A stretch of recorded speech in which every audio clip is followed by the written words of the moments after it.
Well, hello YouTube, it's me, Fortmaster, and welcome back to another film theory reaction. Film theory, The Dark Secret of the Little Mermaid. What have you uncovered, MatPat? Because I'm genuinely very concerned. Because I know the whole, the mythos of real life mermaids, well, real life, quote unquote, and that they drag sailors down to their depths like they're sirens, you know, all that sort of stuff. Is that what he's going to be going with? Yeah, let's see where this goes then, shall we? Original is linked in the description as always. Corner video shall be leading to my game theory reaction about Amanda the Adventurer and what kind of sick twisted horrors are over in that little slice of steam. So yeah, with that out of the way, let's get this thing started then, shall we? Am I going crazy, or are water movies kind of having a big moment right now? Avatar 2, Black Panther 2, Aquaman 2, and of course the Disney live-action remake of The Little Mermaid coming up soon. With all these ocean movies in theaters, it's no one. I'm not looking forward to that to the live-action movie. Not because she's black or anything like that. Well, granted, with the whole skin color thing, if they were going the whole live-action, one, it's a live-action Disney movie. This thing is entirely just a cash grab. Two, if they were going, I would have done it the way with the whole skin color thing. Have when she's in her mermaid form, have her be more fish-like. Maybe have her human half of a body be a different color, like green or blue. So that's the same, the same color as her tail. But then when she goes onto land, she gains an actual human skin color. That's the way I would have done it.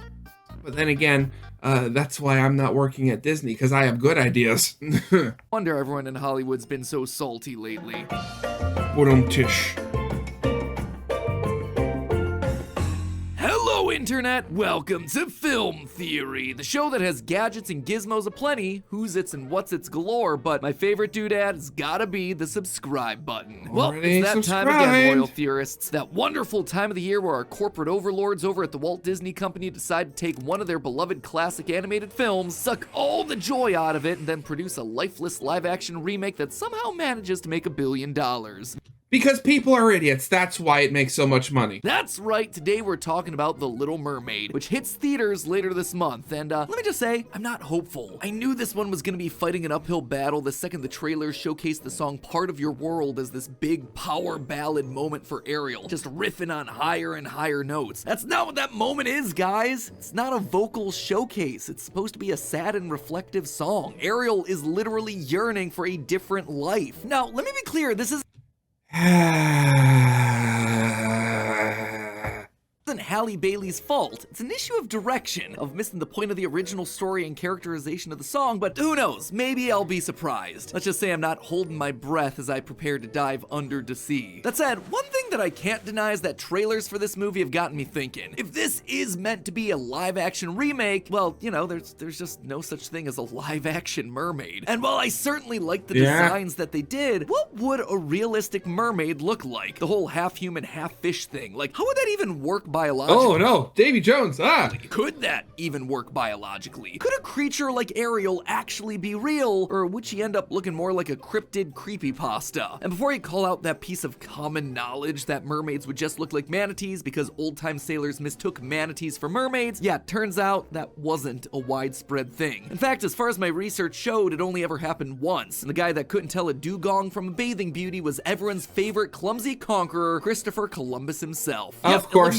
Columbus, the same guy who mistook the Americas for the East Indies, was just as bad at identifying aquatic mammals as he was the continents.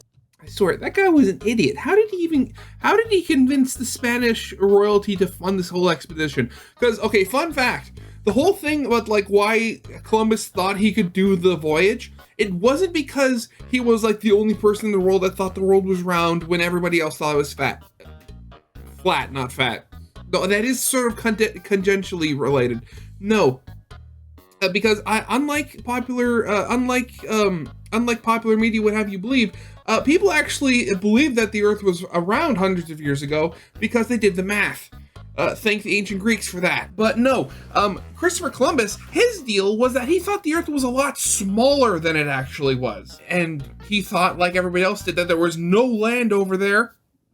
So if the world was actually a lot smaller, it would be a lot easier to get from Europe to, you know, where all the spices were, India and all that. Granted, let's just say that thank goodness North America actually was there, otherwise he would have died. So what would a biologically accurate humanoid aquatic species evolve to look like if we wanted them to be part of our world? Let's just say Prince Eric would probably want to seriously reconsider his decision to kiss the girl. And perhaps the strangest twist of all, Ursula would probably be doing Ariel the biggest favor possible by taking away her voice. Don't believe me? Well, what more is you looking for, all you crabs? Let's dive in. So how does one go about figuring out the biology of a fictional aquatic humanoid that does not actually exist? Well, first off, we know for a fact. But yeah, that's arguably the biggest step in this leap of logic, not leak of logic. Like I said, it is a leak of logic also. You wouldn't know I'm a native English speaker now, would you? That whatever we're creating, it's gonna have to be a mammal. Yeah, for as much as I would have loved for the answer here to pull from some of the truly gnarly real-life creatures that live deep underwater, it just doesn't line up with the physical characteristics that we see in these iconic Disney designs. First off, the mermaid tail. Ariel and all the other mermaids have tails that move up and down when they swim as opposed to side to side. Believe it or not, this is actually a feature that evolved exclusively for underwater mammals, because they had limbs underneath their bodies that eventually turned into fins, and they move up and down because that's the way their backbones naturally bend. See also other aquatic mammals like dolphins, whales, and seals. Secondly, we gotta talk about the hair. Ariel and Triton have truly luscious locks. Since all mammals have hair and fish don't, clearly mermaids are gonna have to be more mammal than fish. Plus, the sight of Ariel without hair is just a cursed image that my brain cannot unsee. And also, I mean, he's probably going to say it next, there's also the fact of breasts, which does indicate mammary glands, which means live born young. Lastly, this one's a bit awkward to say, but the seashells. King Triton has himself a pair of nipples, and one can reasonably assume that the same is true for all the other mermaids that live in Atlantica. That right there is a feature exclusive to mammals that produce milk for their young. So pretty much any way you slice it, there's a lot of evidence pointing towards our Disney mermaids having to be mammals. Okay, actually, fun fact, if you haven't seen this before, if you've ever seen, like, whales or dolphins, I think it's actually more whales or dolphins, when they're breastfeeding, their milk is actually more the consistency of cream cheese than actual milk, because the babies have to eat it, because obviously they don't actually have, like, suckable nipples. Knowing that, there's actually a point in the evolutionary history where this sort of divergence could have occurred. This is known by some researchers as the Aquatic Ape Hypothesis. Basically, it says that humans evolved from apes that either lived close to or in the water, and that our upright stance was born out of the need to keep our heads above the surface. This could be where our realistic mermaids diverged from the rest of the species during this period of early human evolution, going under the waves instead of standing above them. That said, right off the bat, there's one major problem that we immediately have to address. Disney's mermaids very clearly breathe both below the water and above it. This isn't a thing that aquatic mammals are able to do, even the ones that spend a lot of time underwater like whales. Instead, they have to occasionally surface to take massive deep breaths before submerging again. For instance, the longest a whale's been recorded holding their breath is 222 minutes. Certainly a long time, but also a lot shorter than what we see Ariel and the gang doing. So what would have to be going on with our mermaids? This thing off the top of my head, you'd either need both a set of lungs and a set of gills, which, I mean, evolutionary speaking, would be, I think, a little more complicated. Or two, you'd probably need lungs that were specially adapted to not only work above water, but also underneath them to actually extract oxygen from water. Well, our real mermaids would have two possible solutions here. The first would be to survive purely off of cutaneous respiration. Basically, that's just a fancy way of saying that an animal is able to breathe through its skin. Oh, okay, I didn't even think of that. A lot of species of frogs, sea snakes, and turtles. Basically, the skin is thin and moist, allowing gases like oxygen to pass through. Actually, fun fact, I forget what its name is, but there's actually a species of turtle that breathes through its butt. I am not joking. I mean, I'm talking in terms of being when it's underwater, not generally. And believe it or not, but some mammals, including us humans, are able to respirate in the same way. For us, this sort of skin breathing only accounts for a very negligible amount of oxygen, just like 1 to 2%. It's not nearly enough for us to live as is, but if a mermaid needed to evolve to breathe more through their skin, yeah, it's possible. Oh, I mean, there's also the eyes. the iris and pupils of the eyes, they get most of their oxygen from, when your eyes are open.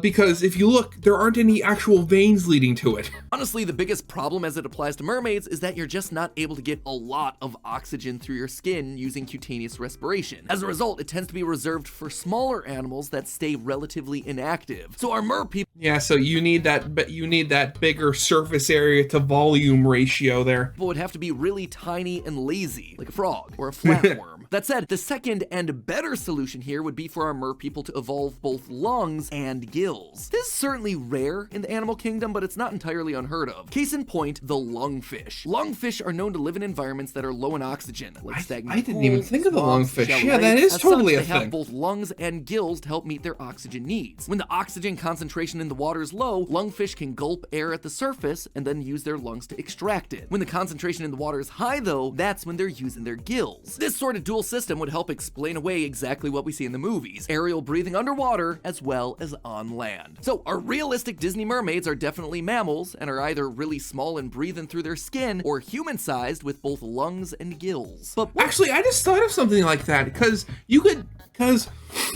I know with, of course, we breathe in through our noses and mouth and stuff like that. I just thought you could also apply that, but there's also, there's that little flap in the back of your throat, I'm forgetting what it's called now, that basically changes the direction of where stuff goes from your lungs to your stomach, so you don't have food going into your lungs. You could have something very similar to that, but it's more in the nasal passages or in the throat, where it forces the air or water to go through the lungs when you're underwater and to the lungs when, you're in the air. what would they actually look like? Well, to know that, we first have to figure out where they live. After all, an aquatic mammal that evolves to survive in the Caribbean is gonna look a lot different than the one that evolves to survive at the South Pole. Thankfully, we can actually figure out an answer. Throughout the movie, we see what the ecology of Atlantica looks like. There are kelp forests, hydrothermal vents, and I'm sorry, if you can hear that outside, somebody has a small air pump. It sounds like it's inflating, either a small air pump or a small electric leaf blower. I'm sorry if that's coming over my audio. I don't want to close my window right now just because it's actually a nice temperature outside and I don't want to get stuffy. Importantly, coral reefs. This means that the body of water that we're dealing with is likely warm, eliminating the North Sea near Denmark, which is usually where people assume that this movie takes place, including ourselves in a previous theory. Whoops, sorry about that. We can also get clues from the live-action Hey, it was remake. a while ago. This new movie replaces the original design of Ariel's fish friend flounder with this thing. Gone is all the fun and whimsy of that original design, but in its place is scientific accuracy. Yay? Notice the 5 black vertical stripes and the yellow back. That right there is the Sergeant Major fish, a species. Sergeant Major fish.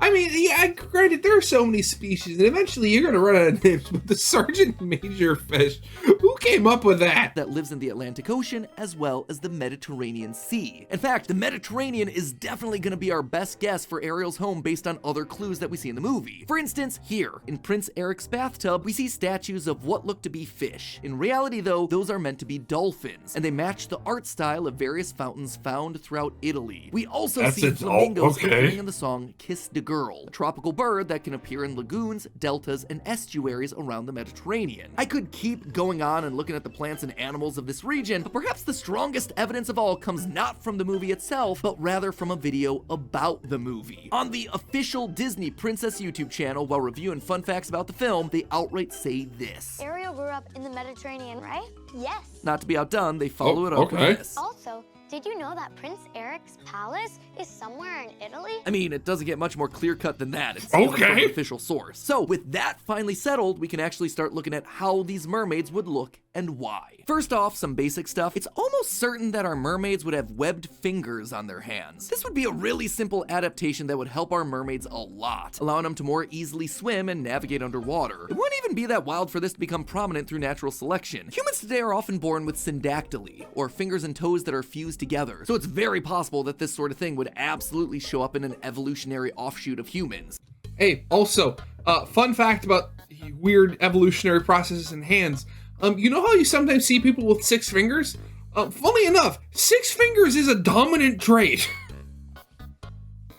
I don't know why, but it's such a rare trait that it's never really caught on. Our mermaids would also have eyes, obviously, but those eyes would likely be bigger and with larger pupils. You see, while fish eyes and human eyes work largely the same way, focusing light onto a retina in the back of the eye, fish eyes are usually rounder and more flexible. This allows them to quickly adjust to changes in water pressure and the way that water is bending the light. Because fish and mermaids live underwater, they also have to deal with lower light conditions. As such, having a larger retina with a higher density of photoreceptors is going to help their overall sensitivity to light. We'd also likely see their eyes having a coating of tears, a slippery, oozy secretion meant to protect them, similar to what dolphins use to protect their eyes. It's also likely that our mer people wouldn't have any sort of human-looking ears. If you look at images of whales, dolphins, walruses, and seals, you'll notice that basically none of them have ears. Instead, they have these two little the seal has a little thing, but like ears. This is because any sort of external ear is going to create drag in the water and slow them down, thereby getting eliminated during the evolutionary process. So at most, our mer people would just have two holes in the sides of their head. Speaking of drag, what about that hair? Arguably, the most iconic part of Ariel's whole aesthetic is her long, bright red head of hair. But would that be a thing for a real mermaid? Certainly not. Just like ears, long hair would provide a lot of drag as our mermaids tried to swim through the water. You ever wonder why Olympic swimmers wear caps that cover up their heads? One of the big reasons is to keep their hair down to reduce drag. They also have to shave all their body hair off, and I mean all of it, for the exact same reason. They want as little drag as possible when they swim, and this tracks for most marine mammals. Whales and dolphins have a few whisker-like hairs to help them sense their environment, but otherwise they're smooth-skinned. Similarly, manatees have little tactile hairs all over their body. Seals and walruses, on the other hand, have both whiskers and layers of slick fur that stick well to their skin. Our mermaids are probably going to have something similar, either no hair or slick hair that runs down all over their body. But this does bring up another point. See, mammals don't just have hair as a means to be stylish. A lot of the time, fur or hair is needed to keep these mammals warm, trapping a layer of heat. If you're in the Mediterranean, it's going to be a lot warmer. Without that hair, well, our mermaids are going to start suffering if they don't have protection from the cold. According to the Encyclopedia Britannica, temperatures in the deep parts of the Mediterranean tend to be about 55 degrees Fahrenheit or 13 degrees Celsius. Now, humans can begin suffering hypothermia at temperatures as high as 60 degrees Fahrenheit or 15.6 degrees Celsius. So our mermaids are going to need some sort of solution here, otherwise they're going to be freezing to death. So again, we turn to other marine mammals to see how they survive in these depths. And the thing that we find in common across all of them, whales, dolphins, manatees, seals, and walruses, blubber. In case you don't know, blubber is a type of fat tissue that's just really good at insulating body heat. Basically, it allows animals to stay in cold environments by keeping their body heat inside of themselves, kind of like an internal blanket. Additionally, it also has the advantage of adding buoyancy while you swim, meaning that it helps save energy while moving through the water. If an animal has blubber, it typically covers the entire body, so that's going to inform how our mermaid looks. Let's just say they're not going to have the thin figure of Ariel or the swole chest muscles of Triton. They're going to have to be a bit on the chonky side to survive at the bottom of the Mediterranean. Also, their skin is likely to be the color that we see on dolphins and whales, sort of light blue-gray on their stomachs and a dark blue-gray on their backs. This allows it to act as a natural camouflage against the backdrop of the ocean. So, our realistic mermaid? Probably not what Disney has plastered all over posters for this movie. They're going to be mammals with gills and lungs, they're going to have webbed hands, they're going to have big eyes coated with oozy, gooey tears, they're going to have bluish-gray skin with no ears and no hair, except for a couple of whiskers, and it's all going to be wrapped up in a chonky dad bod from layers of blubber that are covering their whole body to keep it warm. Also, they'd likely evolve a more pointed head to help them stay hydrodynamic as they swim through the water. Oh god, that is so weird looking. Just looking at this thing, Eric definitely would have had to have been very open-minded in order to fall in love with this. But there is one final detail about our anatomically correct mermaid that's really scary, and it's likely going to make you never look at the Little Mermaid the same way again. Remember, the whole source of conflict within this movie comes from Ariel's voice. She loves Eric, and she wants to go to the surface to be with him, but Triton says no. So Ariel strikes a bargain with Ursula, a sort of deal with the underwater devil where Ariel gives up her voice to be able to walk on land and pursue her relationship with the prince. And while in the movie this creates a central conflict, in real life, this decision to give up her voice, it would have literally been the single best thing that Ariel could have done in the situation. Why? Well, because if she had her voice, she likely would have killed Eric. Let me explain. You see, things aren't always better down where it's wetter, because the ocean is a loud place, like really loud. You might not believe it if you're relaxing on a boat or at the beach, but that's because underwater sounds reflect off the surface of the water and back down into it. Yeah, it might shock you because human ears aren't evolved to hear underwater, but water is an excellent conductor of sound. So much so that sound can travel 4 times faster and farther underwater than in air. Plenty of sea creatures actually use this to their advantage, making really loud sounds to communicate. Seahorses can growl at a volume of 115 decibels decibels to Growl? intimidate predators, louder than a rock concert. The toadfish attempts to attract a mate by vibrating their swim bladders at a volume of 177 decibels, louder than a Really? shotgun blast. And the pistol shrimp can snap its claws shut at well, a this one I volume of knew. 220 decibels, louder than a NASA rocket launch. And it's not just fish and invertebrates either. The aquatic mammals are also really loud. The elephant seal can bark at a volume of 126 decibels. Bottlenose dolphins can reach 163 decibels, and blue whale calls can cap out at 188. But that's nothing compared to the single loudest marine mammal and the loudest animal in the entire world, the sperm whale, which can produce clicking sounds up to 233 decibels. Now, anything above 120 can harm a human ear. It only takes 165 decibels to burst your eardrums. So that 233 decibel click, that's already gonna be some bad news. Those sperm whale clicks have reportedly been so loud that they can cause temporary paralysis in parts of the human body. Science journalist James Nestor has even written that the clicks could potentially, quote, vibrate a human body to death. If our mermaids are reaching anything close to that in terms of their vocal volumes, at minimum, once Ariel comes above the water, just the act of speaking is gonna physically harm Eric, potentially bursting his eardrum and permanently rendering him deaf. Some call Mr. Beast. I think we have patient 1001. And if the mermaids are somehow able to get as loud as a sperm whale, well, it's a good thing that it don't take a word to kiss the girl, because Eric wouldn't be under the sea, he'd be 6 feet under the ground. I guess all of them should be happy that Ursula wanted Ariel's voice, because at that point, you have to wonder who the true poor unfortunate soul really is. But hey, that's just a theory. A film theory.